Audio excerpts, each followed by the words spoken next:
এই বছর দোল উৎসবে আমরা কোথায় গেলাম চলো শুরু থেকে বলি। তো ব্যাপারটা হচ্ছে আমাদের কোনো প্ল্যানই ছিল না, হঠাৎ হোলির আগের দিন রাতে আমাদের প্ল্যান হয় তাহলে আমরা যাচ্ছি কোথায়। আরে বসন্ত উৎসব মানেই তো বোলপুর শান্তিনিকেতন, আর আমাদের যেই ভাবনা সেই কাজ। তাই সকাল সকাল বন্ধুরা মিলে বেরিয়ে পড়লাম স্টেশনের দিকে। আর বন্ধুরা আজকে বাড়ি থেকে বেরোতে সেরকম কিছু কিন্তু লেট হয়নি। আমরা 8টার মধ্যে স্টেশন পৌঁছে গেলেও ট্রেনটা ছিল 7:45। আর এদিকে দেখি ট্রেন অলরেডি স্টেশনে চলে এসেছে। তাই বেশি দেরি না করে ট্রেনের টিকিটটা কেটে ফাইনালি আমরা ট্রেনে উঠলাম খুবই কষ্ট। আর এই দেখো এটা হচ্ছে আমাদের গ্রুপ। আর এদিকে আমরা ট্রেনের ভিউ দেখতে দেখতে পৌঁছে গেলাম বোলপুর স্টেশন। এখানে ভাই আমরা ভুল করে মনে হয় যুবর সাথে লাইনে দাঁড়িয়ে ফেলেছি, মানে বাপরে ভিড়।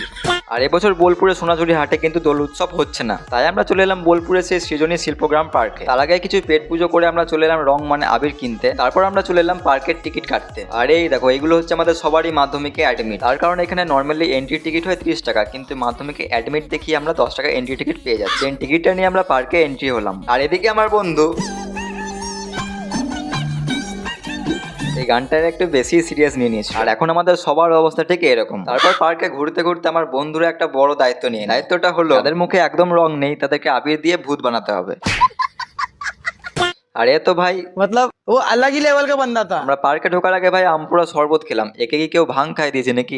তারপর অনেক ঘোরাঘুরি করে আমরা টোটো ধরে চলে এলাম বোলপুর স্টেশন। আর এটা যারা অতিরিক্ত রিলস দেখো তারা হয়তো বুঝে গেছে আমরা কি করতে চলেছি। যাই হোক বেশি কিছু বলবো না, নাহলে আবার টিটি বাড়ি এসে আমাকে কেলিয়ে চলে যায়। তারপর ট্রেন ধরে একদম চলে এলাম বাড়ি। আর গাইস প্ল্যানটা কিন্তু সাকসেসফুল ছিল। দেন সারা দুপুর ঘুমিয়ে ল্যাদ খেয়ে সন্ধ্যেবেলায় কোনো কাজ না থাকায় আমরা বেরিয়ে পড়লাম হোলির কি প্রোগ্রাম হচ্ছে দেখার জন্য। একদম সব ফাঁকা গাইস, কোনো প্রোগ্রামই নাই। তাই আমাদের বাহনগুলো নিয়ে বেরিয়ে পড়লাম পুরো। আমরা কোথায় যাচ্ছি গাইস আমরা কেউ কিছুই জানি না। তারপর আমরা জানতে পারি 10 কিলোমিটার জার্নি করে আমরা কি করতে গিয়েছি গাইস, চা খেতে গিয়েছি। আজকে ব্লগটা এতটাই, বাকি নেক্সট ভিডিওতে খুব তাড়াতাড়ি দেখা পাবো। Tata bye bye.